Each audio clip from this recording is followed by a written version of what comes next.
talking about security is easy. Doing it seems to be a lot harder in this space. So you would think. But by golly, a couple months ago in Las Vegas at Caesar's Palace, everybody's Christmas wish came true. There's a conference annually called DEF CON, if you've heard of this.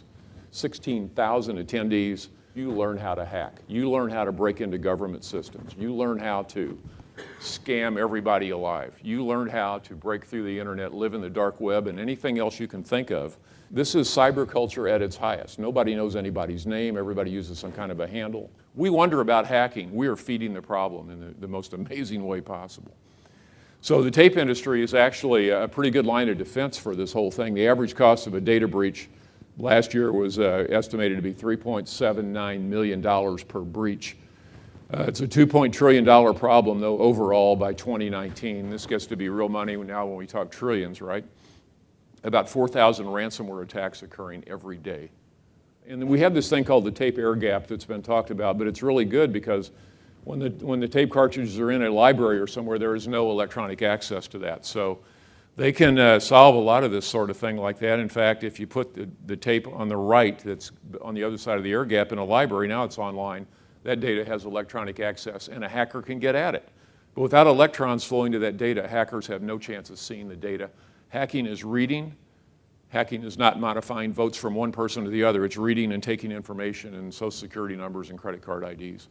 So that's what that does. It's a read-only activity basically at this point. So you've got all these issues right here that are huge cybercrime threats that we have to deal with in this room. In your business, somebody in here has got to deal with all these. You couldn't say enough about the opportunity for cybercrime going forward and what we have to do to protect this giant mass of data that we are storing here for this industry. And there's a green line between that air gap, and that's, of course, everything on the right side of that line, not using any energy, by the way, that's good, it goes green.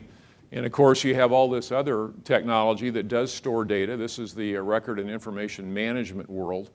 And all this data is normally hacker-proof because it's not online.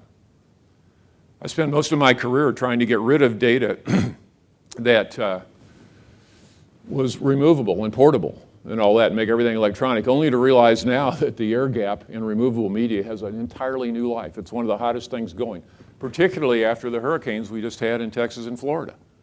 No electricity, how am I going to move my data? How about a truck if you can get out of town? Or a helicopter if you can fly out? But removable media has a great life today for a whole set of different reasons than what we thought before.